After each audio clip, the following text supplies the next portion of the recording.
Veiled Chronicles presents The Woman Who Returned, and Years Later. In every small town, there's a name they whisper, never aloud. A story the elders tell, but never finish. In the heart of Auburn Ridge, a quiet stretch of fields and fading fences, that name was Evelyn Hart. She was 34 when she disappeared. A schoolteacher, a neighbor, the kind of person who remembered birthdays and baked pies in June. No one saw her leave. No note. No scream.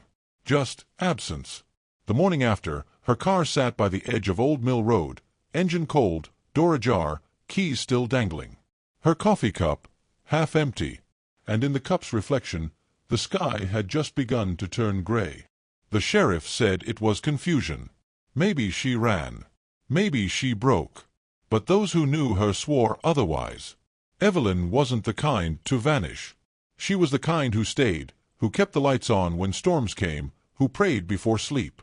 Yet on that morning in March, 1997, Auburn Ridge awoke to silence. Posters were printed. Dogs were brought in. The woods behind her house were combed for miles, nothing but wind and brittle leaves. A shoe print by the creek. A torn scarf near the old fence line. But no Evelyn. Her mother stood on the porch for weeks, watching the horizon as if the earth might give her daughter back. Reporters came, faces eager for tragedy. They left disappointed. The story had no blood, no ending, only air. And so, like all things the world tires of, the story faded. People married, moved, forgot. The missing teacher became a rumor children used to frighten each other. Don't walk past the mill after dark. Evelyn's still looking for her way home. But years have a way of circling back. A decade later, a stranger stepped off a bus at Auburn Ridge Station, pale, quiet, with eyes like winter rain. Her name, she said, was Evelyn Hart. At first, they laughed, a cruel joke, they thought. But when she spoke, her voice carried the same tremor, the same warmth. She remembered faces, streets, the color of her mother's kitchen curtains. Yet something wasn't right. She looked unchanged. Not older. Not aged. The town whispered again. Had she been gone at all? In the stillness of her return, the air in Auburn Ridge shifted. Doors creaked. Clocks stopped. The familiar became strange, and the living wondered if the past had finally come walking. What happened to Evelyn Hart during those missing years? Where had time taken her, and what had it given back? This is where her story begins. The day Evelyn returned, the sky was the color of old silver. The bus hissed to a stop at Auburn Ridge Station, a place that hadn't seen strangers in months. She stepped down slowly, one hand clutching a small leather bag, the other brushing a faint scar along her wrist. The driver swore she'd been silent the whole ride. Didn't speak, didn't eat. Just stared out the window like someone watching the world end in reverse. The sheriff came first. He looked at her license, the same one reported missing years ago. Same face. Same name. Same birthday. "Where've you been, Evelyn?" he asked. She smiled faintly. "I was home," she whispered. "I never left." And the silence that followed carried more weight than any confession. Her mother fainted when she saw her. Not because she was afraid, but because Evelyn looked exactly the same as the day she vanished. The same hair, the same skin, untouched by time. No wrinkles. No scars. No sign she'd lived a single day since 1997. The doctor at the county clinic ran tests. Blood pressure, pulse, DNA, all normal. But her temperature ran cold. Far too cold. Like something living between here and elsewhere. Days turned into weeks, and Evelyn began to settle again. She walked the same paths to the grocery store. Tended her garden. Wrote in her old leather journal. Yet sometimes, neighbors swore they saw her standing motionless in her backyard at 3 a.m., staring at the woods. One night, her old friend, Martha, visited her for tea. "You remember my son, don't you?" she asked, smiling. Evelyn looked up, eyes dimly confused. "You mean Daniel?" Martha froze. "Daniel died 8 years ago, Evelyn." Evelyn frowned softly, glancing toward the window. "No," she said. "He was here yesterday. He helped me fix the fence." That was the first time someone noticed her shadow didn't fall quite right. Under sunlight, it bent away, just slightly, as if refusing to touch her feet. The townsfolk grew uneasy. They avoided her lane, whispered prayers at church. But curiosity runs deeper than fear in small towns. A young journalist from Chicago came to Auburn Ridge, hoping for a story. He interviewed Evelyn one rainy afternoon in her kitchen.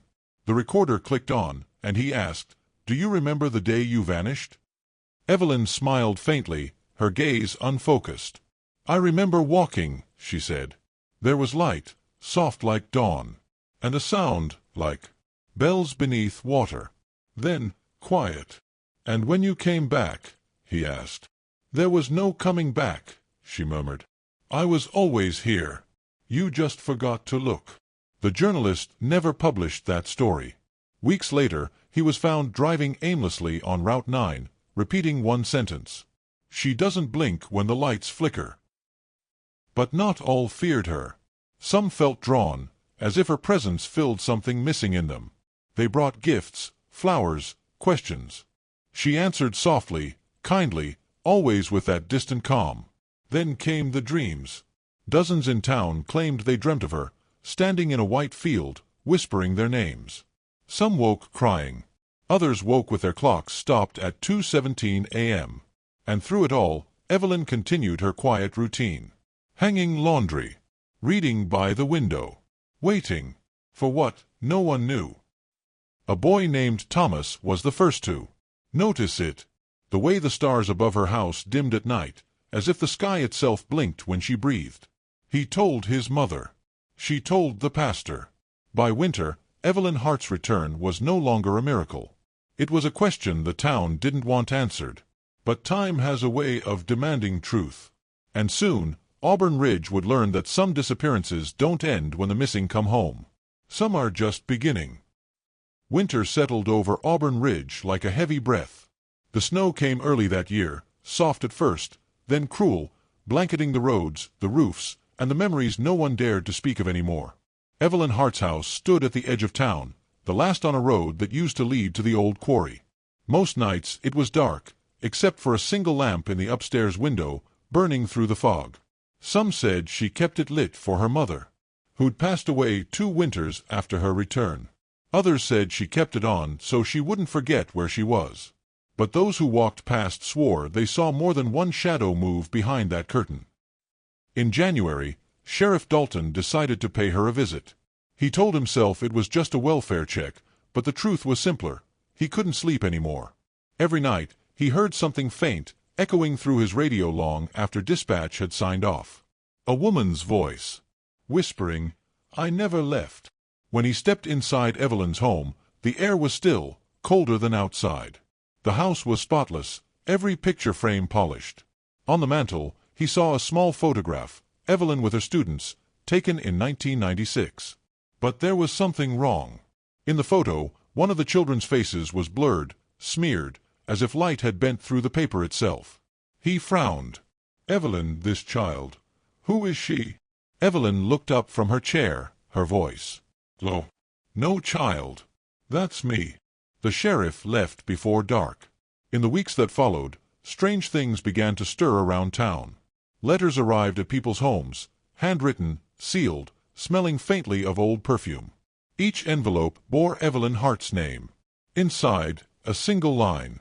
"You left me by the mill." The handwriting was hers. But Evelyn swore she hadn't written them. The sheriff tried tracing the postmarks. None matched. No record. No sender. And then, the mill itself began to draw attention. Local kids said they heard whispers when they played near the old well. Others claimed they saw footprints in the snow, leading to the water's edge, stopping just before the ice. One night, Evelyn woke from a dream. She was standing beside her own bed, watching herself sleep. And in the mirror, the reflection turned its head, slowly, and smiled. She wrote about it in her journal. Page after page, she described voices, faces, the sound of bells underwater again. She said the air around her house had begun to remember things that never happened. That's when she started seeing the other Evelyn, faintly at first. In her window reflection. in the polished silver of a spoon, in the ripples of a basin filled with water. The other one never moved, it only watched. The journalist from Chicago, the one who'd lost his mind, was found dead in his motel room that spring. His recorder played on repeat. Evelyn's voice.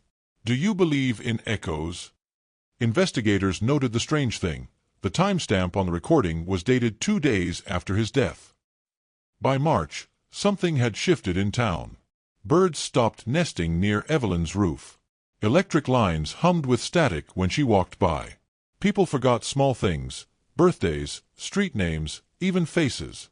It was as though the act of remembering her had begun to cost something. Then came the final entry in her journal, written in a hurried, looping script. "It isn't me they see. It's what followed me home." The next morning, her house stood empty.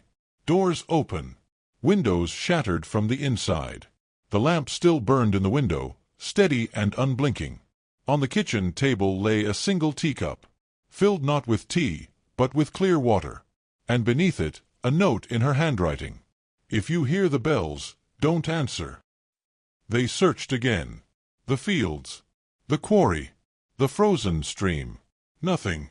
Just as before, Evelyn Hart was gone.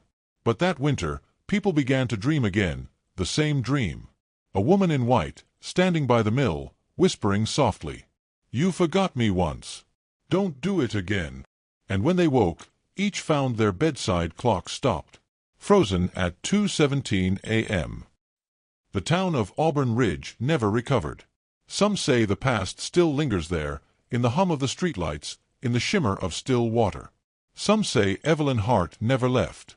And others say she was never real at all. Time doesn't stop when we vanish. It folds. It breathes. Some say Evelyn Hart fell through one of those folds, a space where minutes stretch thin as silk and memories drip like candle wax. For 10 years, she was gone. But maybe, to her, it was only a moment.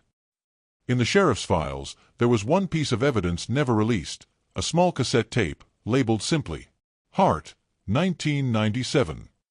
The recording began with the sound of rain. Then a woman's voice, faint, trembling. "Evelyn's. If anyone finds this, I think I found the place between things. Between sound and silence. Between one heartbeat and the next. It looks like home, but the light moves wrong. Shadows crawl backward. I see my mother through the window sometimes, but she doesn't see me." The tape ended with the sound of bells, soft, distant, underwater. Years later, researchers at the University of Chicago got hold of a copy. They analyzed the frequency of the bells. The sound didn't match any known instrument, not church, not wind chime, not metal. It pulsed at a frequency between sleep and waking, 17.2 hertz, a tone known to cause feelings of dread and visions of figures that aren't there. But the strange thing wasn't the sound. It was what happened when they played it. The room temperature dropped. The lights flickered once. And on the recording spectrogram, the image of Evelyn's voice. A second voice appeared beneath it. Lower, slower, whispering, "You were never meant to leave." They destroyed the tape. Or so they claimed. Some stories say Evelyn woke one day in a mirror of her hometown, a place where the air shimmered like heat, and everyone spoke her name in unison. Others believe she never truly came back. That what returned to Auburn Ridge was a reflection, a thing that learned to walk and speak like her. A perfect echo, wearing her memories like borrowed skin. In the months after her second disappearance, residents of Auburn Ridge began reporting strange phenomena. Photos blurred. Reflections twitched. Radios tuned themselves to dead frequencies where Evelyn's voice could sometimes be heard, whispering names. And always, faintly, those same bells. Father Monroe, the town's pastor, was one of the last to hear them. He kept a journal in the church basement. In his final entry, dated July 14th, he wrote, "She said the place between life and death isn't darkness, it's reflection. A world of mirrors. She said she looked too long, and something looked back. Now I can see it too." His body was never found. Only his glasses, perfectly centered on the church altar. Decades later, the Hart property remains abandoned. The walls have collapsed, the floorboards warped. But the upstairs lamp still works. And on certain nights, when fog rolls through Auburn Ridge, that light flickers once, then twice, and a faint voice hums through the power lines.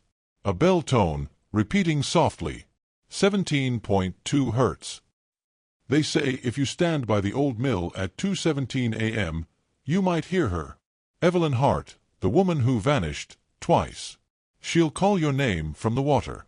Not loud, not pleading, just curious, as if she's wondering what side of the glass you're standing on, and whether you'll notice when it starts to move.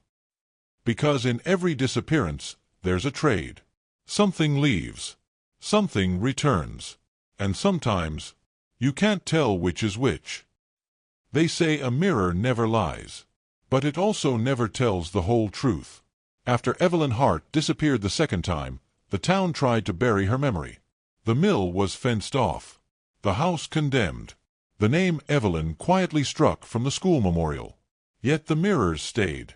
In bathrooms, in rearview glass, in the still surface of the creek. Her face lingered, not clear, not gone, just waiting. In 2007, a new family moved into Auburn Ridge. The Keens, a couple and their young daughter, Lily. They said they'd never heard the story, only that the rent was cheap.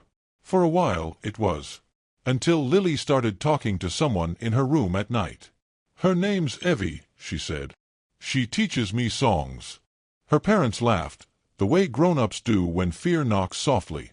But one morning they found tiny handprints on the inside of Lily's mirror. Too small to be her own. Too high to reach. They called in a local historian, someone who'd grown up here long ago. He brought old records, photos, newspaper clippings yellowed at the edges. "Evelyn Hart," he said, tapping a picture. "She vanished twice.